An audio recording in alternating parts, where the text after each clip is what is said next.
Hey everyone, it's Jonathan here, founder of Driving Academy, and today we're going to be talking about a special different topic, which is including this cool tool right over here.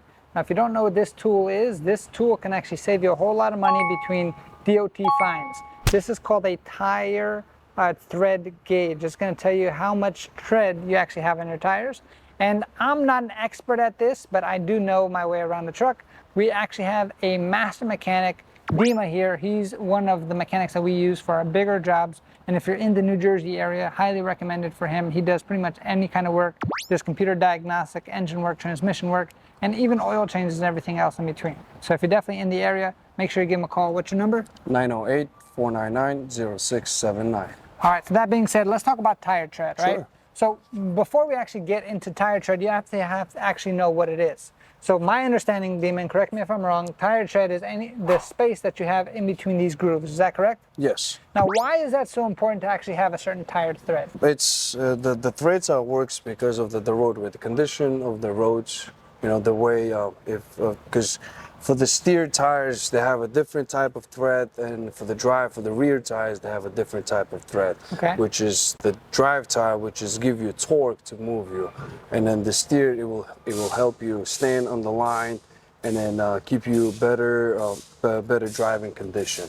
Okay. Which is the road condition, the wet, snow, anything that we have. So the more tread, the better traction you have at the ground? Yes, the better traction you have. And that's because like the water goes through these treads and it's not like flat piece on top of flat piece, correct? Correct. Nice. So and then that's why treads are important. What happens if you actually bring your treads all the way down and you have no more tread?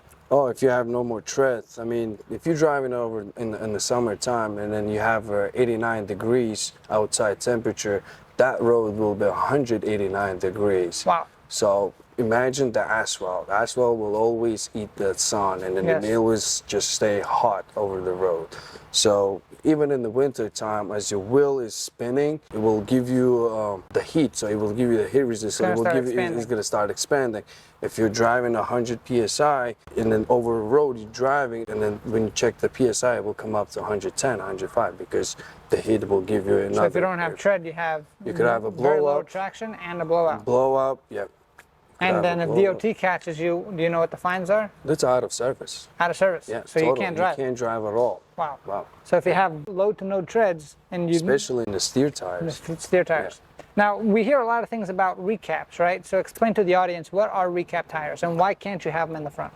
Well, recap tires, it's basically the tires has...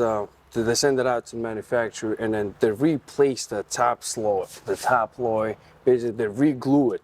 Okay. So, and you cannot have a recap tire on the steer at all. Because, why is that?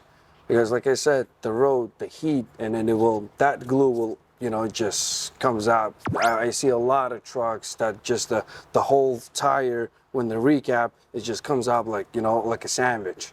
So we never recommend to customers doing the recap, and then even on the drive tires, we not recommend to doing the recap because it's not your safety. You have to look for someone else's safety. You could have hurt someone there. So recaps, I'm guessing, are a lot cheaper, but they're not as safe. Yeah. And legally, when you guys actually want to get your CDL license, you'll learn that recaps are not allowed on the front. And one of the main reasons why they're not is because these tires are the only ones that move side to side. All this friction that's happening with the floor when you're moving this tire, which means that this top layer that they just glued on top will completely come apart the more you turn, which makes it very, very dangerous to operate. Is that fair? Yes, sir. Beautiful. So now, this is a tire gauge. Pretty much, what is the tread depth that we should have here? Pretty much, you know, all the tread depth we should have 4.32. You know, 4 over 32 seconds here. And for those people wanting to get a CDL license, that's the number you want to remember, because 4/32 of an inch is what you're going to have to say for your pre-trip inspection. As during the pre-trip, whether you're getting your CDL license or whether you have an actual truck and you're ready to rock and roll, this should be one of the things that you check all the time. Now, 4/32 of an inch doesn't really make too much sense, right? So when you actually divide it, and you do go back into 5th grade math class, what does 4/32 of an inch actually mean? So 4/32 of an inch actually means when you divide it, so you say 4 divided by 2, that gets you 2. 32 divided by 2 equals 16, so 2 over 16. 2 over 16 is the same thing as 1/8, right? Yeah. So 4/32 of an inch is the same thing as saying 1/8 a depth, right? Now, 4/32 of an inch is what we need on the front tires. On the back tires, we need 2/32 of an inch, which means 1/16, right?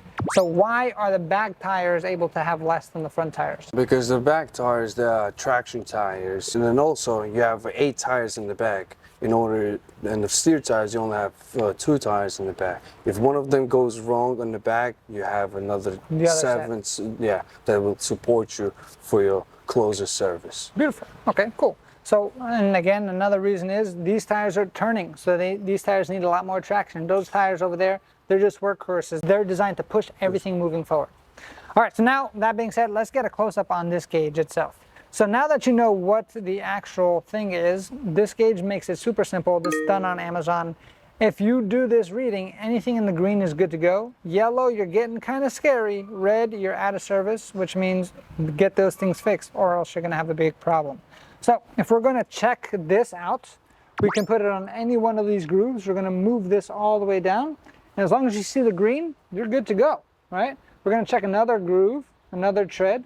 You see the green, we are good. Now imagine we did not see the green, this is what we would see right over here, which means it's time to go get that thing checked. So front tire, 4/32 of an inch. Let's go check out the back tires.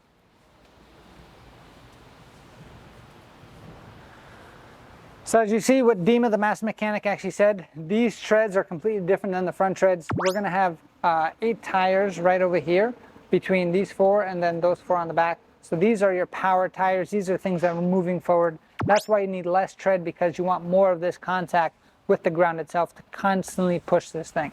So if we're gonna be checking this thing out, we're gonna be, okay, we got some green there. Let's check out this new groove. We got some green there. Let's check out this tire over here. No, that was a mistake on my part. This one's got some green right over there. And that one's in the green as well. And let's check out the back tires. Let's see, these tires look pretty good. It's got a whole lot of green, and this has a whole lot of green there too. So I hope that this was able to help you guys out to understand the importance of actual tires. It's definitely gonna be important because these are like your shoes. If you're walking around with busted up shoes, you're probably not gonna be comfortable, and a lot of people are gonna look at you weird. Here it's gonna be even more dangerous because you can lose control of the vehicle, and you can actually get in big trouble from DOT. Is that correct? Yes, sir. Beautiful. Anything else on tires? What's the tire pressure that people should have? The tire pressure they should have, for most of the tires, they have a sticker down here, which is the gauge with the tire pressure. But we recommend to stay on a 100 and all front because, as we earlier said, the weather and then the heat will give you extra pressure. Because when you go 110, which says on the door stickers, over the driving, that 110 will turn 140, which also a possibility of explosion. One other thing to keep your treads in line is to make sure that you're keeping the friction happening with the ground accurate, right? If you have very little tread, that means more friction is happening with the ground, more heat's gonna happen here, more expansion, and Yep. big pop, right? So that's never a fun thing to do. It's pretty scary, it's pretty loud, and you can hurt yourself and somebody else potentially. So you wanna make sure that you're good to go. But if you want to get yourself a CDL license, these are all things we're going to teach you in school. You can actually maybe see Dima, he's close to our office too. If you want to get yourself a new mechanic or a new repair shop and you're in the New Jersey area, make sure you contact these guys. These guys are the best. Tell them that YouTube sent you or Driving Academy sent you, and he's going to be giving you a special promotion with an oil change and a free diagnostic with that, right? So all you got to do is mention that we sent them and we're good to go. Now, if you want to get yourself a CDL license, come to the best CDL school in the entire country, where we get you ready for the CDL road test, where you're going to have to do things just like this, inspecting the tire tread. We're also going to get you ready for real life. So that means you can start making some big money, getting yourself on the road to freedom, and then repairing your own truck one day and building out a fleet as big as you want. Or maybe you just want to be a company driver. That's perfectly okay too. We can help you out no matter where you're coming from, no matter what your goal is. Check out our website, cdldrivingacademy.com. Again, cdldrivingacademy.com. Thanks. Hey, thank you so much for watching this video. If you like it, make sure you hit that like button. Also, subscribe to our channel. It's really going to help us out. Click on that button. And if you want to continue yourself on your road to freedom, here's more videos to watch. There's endless amounts. Hopefully we get to see each other one day very soon. Thanks.